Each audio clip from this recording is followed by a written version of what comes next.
بسم اللہ الرحمن الرحیم۔ حدیث نبوی صلی اللہ علیہ وآلہ وسلم۔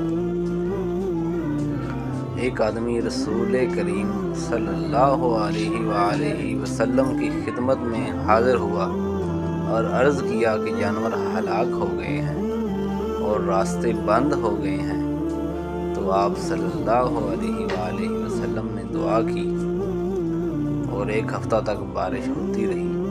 پھر ایک شخص آیا اور عرض کیا کہ بارش کی کثرت سے گھر گر گئے ہیں، راستے بند ہو گئے ہیں۔ چنانچہ آپ صلی اللہ علیہ وآلہ وسلم پھر کھڑے ہو کر دعا کی کہ اے اللہ، اس بارش کو ٹیلوں، پہاڑیوں، وادیوں اور باغوں میں برسا دے۔ دعا کے نتیجے میں بادل مدینے سے اس طرح پھٹ گئے جیسے کپڑا پھٹ کر ٹکڑے ٹکڑے ہو جاتا ہے۔ سبحان اللہ۔